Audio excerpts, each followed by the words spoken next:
បាទជំរាបសួរប្រិមិត្តស្វាគមន៍មកកាន់វីដេអូថ្មីរបស់ខ្ញុំវីដេអូថ្មីនេះខ្ញុំនឹងចែករំលែកអំពីថាតើក្មេងប្រុសនិងក្មេងស្រីនៅពេលដែលគាត់ពេញវ័យហ្នឹងគាត់គួររៀបចំខ្លួនឬក៏គួរតែត្រៀមខ្លួនអ្វីខ្លះដើម្បីទទួលយកនូវការបម្រែបម្រួលពាក់ព័ន្ធទៅនឹងនៅពេលដែលគាត់ឈានទៅដល់ហៅថាការពេញវ័យជាទូទៅបើយើងនិយាយអំពីក្មេងប្រុសក្មេងស្រីជាទូទៅក្មេងស្រីគាត់ពេញវ័យឆាប់ពេញវ័យជាងក្មេងប្រុស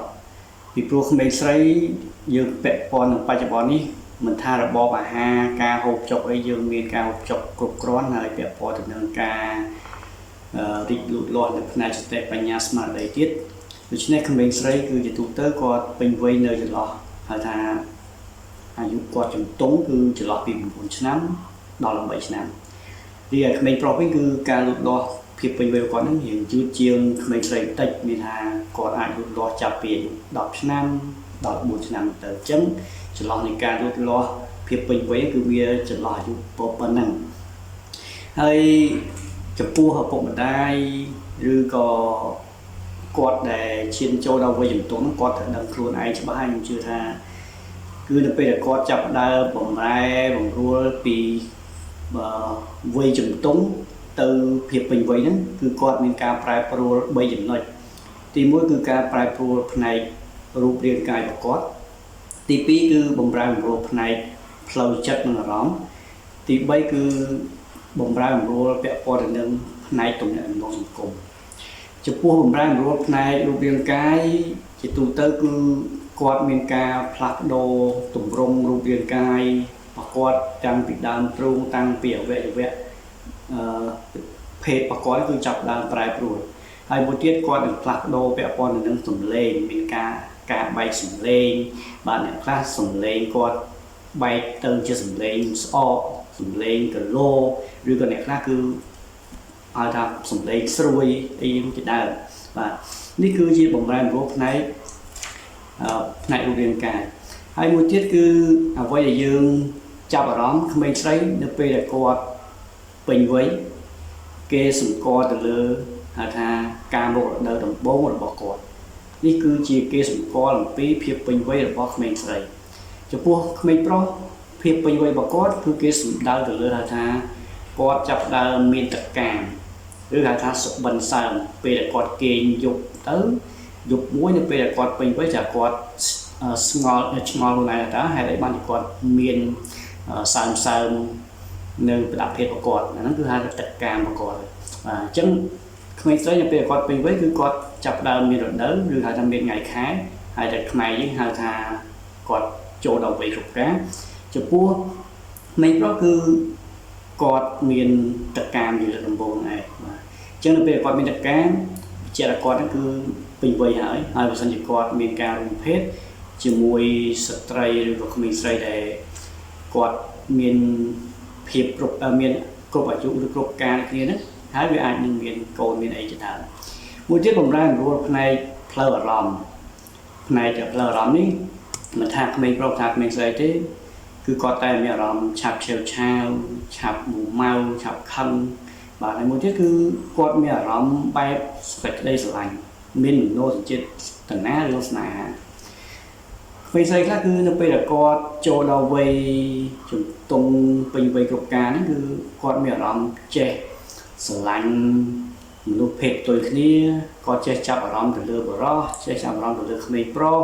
បាទហើយគាត់ចាប់ដើមមានការចេះស្រឡាញ់ចេះអីចាប់ដើមចេះមានស្នេហាចំណុចនេះគឺខ្ញុំគាត់ថាចង់ផ្ដល់យោបល់ដល់បងប្អូនខ្ញុំជឿថាចាប់ពីវ័យ9ឆ្នាំ10ឆ្នាំគាត់ចាប់ដើមមានចេះគិតតិចតិចហើយបាទប៉ុន្តែទោះបីយ៉ាងណាហៅថានៅអាយុប៉ុណ្ណេះគឺហៅថាជាទូទៅគាត់វ័យមួយគឺហៅឈាមរាវការដែលមនុស្សចាស់ឬក៏អ្នកដែលមានអាយុបងគាត់អីច្រើនដែលគាត់មានបទពិសោធន៍រឿងជីវិតហ្នឹងពេលខ្លះគាត់អត់សូវជាស្ដាប់ពួកគាត់ទេគាត់ច្រើនតែឲ្យតម្លៃទៅលើមិត្តភ័ក្តិឬក៏អ្នកដែលស្និទ្ធស្នាលជាមួយគាត់វ័យច្បាស់ៗគាត់វិញហើយបើសិនជាមាននរណាជា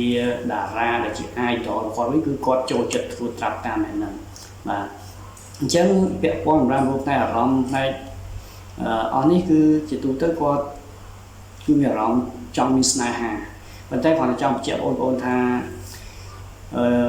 គួរណាតែរៀនចេះគ្រប់គ្រងអារម្មណ៍ខ្លួនឯងបើសិនបើយើងគ្រប់គ្រងអារម្មណ៍ខ្លួនឯងមិនបានទេអានេះមិនមែនជាការបង្រៀនឲ្យបងប្អូនឬក៏ក្មេងប្រុសស្រីគឺខូចទេប៉ុន្តែយើងត្រូវចេះគិតពិចារណាមានថាបើសិនជាយើងមានអារម្មណ៍រួមភេទអីហ្នឹងគឺយើងអាចគួរតែជ្រើសរើសយកមធ្យោបាយណាមួយដើម្បីជៀសវាងការមានផ្ទៃពោះបច្ច័យដន់ជៀសវាងការមានការឆ្លងរោគការរោគឬក៏ជំងឺអេដយើងគួរជ្រើសរើសដំណោះស្រាយអាចហៅថាការសម្រេចការដោយខ្លួនឯងយើងព្យាយាមសម្រេចការខ្លួនឯងទៅដើម្បីកាត់បន្ថយផលប៉ះពាល់ការមានផ្ទៃពោះឬក៏ការឆ្លងរោគផ្សេងៗហ្នឹងហើយមួយទៀតសូមកុំផ្ដោតអារម្មណ៍តែទៅលើការមើលរឿងឬក៏ការមើលបណ្ដាញសង្គមតាក់ទងទៅនឹងរឿងបែបអាភិបដែលធ្វើឲ្យបងប្អូនមានអារម្មណ៍តាក់ទងផ្ដោតទៅលើរឿងផ្លូវភេទនឹងពេកពីព្រោះធ្វើយ៉ាងម៉េចក៏ដោយគឺយើងជាក្មេងក្រោម8-10ឆ្នាំយើងព្យាយាមសិក្សារៀនសូត្រព្យាយាមរកចំណេះរកជំនាញដើម្បីក្នុងការកសាងអនាគតរបស់យើងកុំផ្ដោតតែទៅលើរឿងរួមភេទឬក៏ការមានដៃគូស្នេហានៅពេលដែលយើងចូលដល់វ័យ18ឆ្នាំឡើងទៅឬក៏ឈានចូលដល់វ័យ20វាថាយើងចប់ថ្នាក់វិទ្យាល័យឬក៏យើងចាប់ដើមរៀននៅកម្រិតមហាវិទ្យាល័យនៅពេលដែលយើងចាប់ដើមរៀនជំនាញយើងចាប់ដើមអភិវឌ្ឍខ្លួនឯងទៅរកការងារមួយនៅថ្ងៃអនាគតអញ្ចឹងបងប្អូនអាចចេះគិតឬក៏មានការវិភាគច្រើនដែរអញ្ចឹងពេលនោះបងប្អូនអាចមានដំណាក់ដំណងស្នេហាប៉ុន្តែយើងគួរតែគិតគួរតែប្រុងប្រយ័ត្នពាក់ព័ន្ធនឹងចំណុចណាដែលយើងគួរធ្វើចំណុចណាដែលយើងមិនគួរធ្វើហើយបើសិនបើយើងស្រឡាញ់គ្នាគឺយើងត្រូវហ៊ានបើកចំហយើងហ៊ានប្រាប់ម៉ាក់ប៉ាយើងហ៊ានប្រាប់បងប្អូនថាឥឡូវខ្ញុំមានដំណងស្នេហាជាមួយនារីនេះឬខ្ញុំមានដំណងស្នេហាជាមួយបុរសនោះប៉ុន្តែខ្ញុំនឹងរៀបចំផែនការទៅថ្ងៃអនាគតព្យាយាមរៀនឲ្យចប់ព្យាយាមមានការងារព្យាយាមមានមុខរបរដើម្បីយើងកសាងជីវិតគ្រួសារមួយដែលមិនជួបការលំបាកខ្លាំងនៅពេលដែលយើងចាប់ដៃគូខាងមុខហ្នឹងបាទមួយទៀតបើសិនបើបងប្អូនខ្លះខ្ញុំជឿថាពេលខ្លះគាត់ទប់មិនជាប់ទេគាត់អាចនឹងឆាប់ប្រឡូកទៅនឹងការរួមភេទទាំងវ័យក្មេងមានថាពេលគាត់ពេញវ័យគឺអ្នកខ្លះគាត់ចាប់ផ្ដើមមានអារម្មណ៍ពុះកញ្ជ្រោលខ្លាំងអញ្ចឹងអាចធ្វើឲ្យគាត់ទៅប្រព្រឹត្តទង្វើពាក់ព័ន្ធនឹងការរួមភេទអញ្ចឹងបើសិនបើគាត់រួមភេទសូមទី1រួមភេទដោយមានការទទួលខុសត្រូវដោយមានការការពារទី1គាត់គួរតែប្រើប្រាស់មធ្យោបាយពន្យាកំណើតពាក់ព័ន្ធការប្រើប្រាស់សមអនាម័យគាត់ត្រូវយល់ដឹងពីរបៀបប្រើប្រាស់សមអនាម័យទី2បើសិនជាករណីគាត់បានប្រើប្រាស់សមអនាម័យនៅពេលដែលគាត់មានផ្ទៃពោះមានអីហ្នឹងគាត់ត្រូវជ្រើសរើសមធ្យោបាយពន្យាកំណើតបន្ទាន់ឬក៏គាត់គួរជ្រើសរើសយកមធ្យោបាយរំលូតអីយ៉ាងម៉េចប៉ុន្តែសូមស្វែងយល់នៅមធ្យោបាយពន្យាកំណើតឬក៏មធ្យោបាយដើម្បីទប់ស្កាត់នៅការហៅថាមានផលវិបាកឬក៏ប៉ះពាល់ដល់អនាគតមួយទៀតខ្ញុំសូមចូលរួមចំណែកតាក់ទងទៅនឹងឪពុកម្ដាយគឺយើងគួរតែចាប់អារម្មណ៍ទៅនឹងកូនប្រុសកូនស្រីរបស់យើងនៅពេលដែលគាត់ពេញវ័យឬក៏គាត់ឈានដល់វ័យជំទង់ហ្នឹងគឺយើងត្រូវហៅថាបង្កើនភាពស្និទ្ធស្នាលផ្ដល់ភាពកក់ក្ដៅដល់គាត់ពេលខ្លះយើងត្រូវអប់រំតម្រង់ទិសគាត់តិចពាក់ព័ន្ធទៅនឹងការយល់ដឹងរឿងផ្នែកសុខភាពហ្នឹងនៅពេលដែលគាត់មានបញ្ហាគាត់តែងតែមកសួរនាំផ្ដល់យោបល់ជាមួយឪពុកម្ដាយហើយបាទអញ្ចឹងដូច្នេះឪពុកម្ដាយគឺត្រូវតែបង្កើតភាពស្និទ្ធស្នាលផ្ដល់ភាពកក់ក្ដៅដល់កូនដើម្បីឲ្យកូនហ្នឹងគឺជឿទុកចិត្តនៅពេលដែលកូនស្រីកូនប្រុសមានបញ្ហាគាត់តែងតែហៅថាផ្ដល់នៅហៅថាប្រាប់នៅបញ្ហាឬក៏ប្រាប់នៅអ្វីដែលគាត់កំពុងតែជួបប្រទះអញ្ចឹងសូមបងប្អូនទាំងអស់គឺយើងស្វែងយល់អំពីចំណុចហ្នឹងដើម្បីយើងជួយដល់កូនចៅរបស់យើងព្រោះកាលណាអ្នកខ្លះគាត់ជាពុកម្ដាយគាត់គិតថារស់ស៊ីហើយគាត់បានផ្ដល់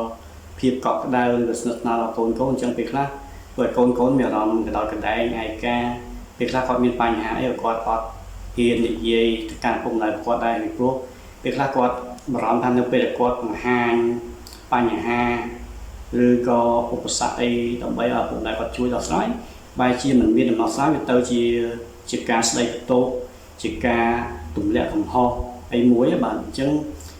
នៅក្នុងគ្រួសារមួយគឺយើងត្រូវស្វែងយល់អំពី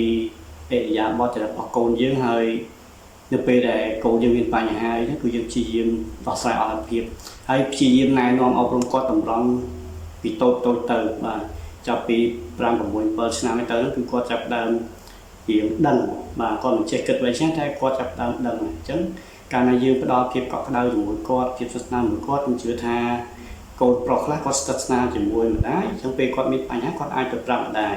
ពីឯកូនស្រីខ្លះគាត់រៀងភាពស្និទ្ធស្នាលជាមួយឪពុកពេលគាត់មានបញ្ហាឧបសគ្គអីគាត់ទៅប្រាប់ឪពុកគាត់ទៅដើម្បីឲ្យគាត់ជួយដោះស្រាយចឹងក្នុងវីដេអូនេះខ្ញុំសូមចែកម្លែកអំពីចំណុចមួយចំនួនដែលអូនប្រុសអូនស្រីនៅពេលគាត់ពេញវ័យគាត់គួរត្រៀមខ្លួនយ៉ាងម៉េចបាទអរគុណច្រើនចំពោះបងប្អូនដែលមិនទាន់ជួយចុច Subscribe នៅវីដេអូរបស់ខ្ញុំសូមជួយចុច Subscribe ហើយបើគិតថាវីដេអូរបស់ខ្ញុំមានសារៈសំខាន់សូមជួយ Share ហើយបើសិនជាមានមតិយោបល់ជួយកែលម្អសូមជួយផ្ដល់ក្នុងខ្ទង់ Comment បាទសូមអរគុណ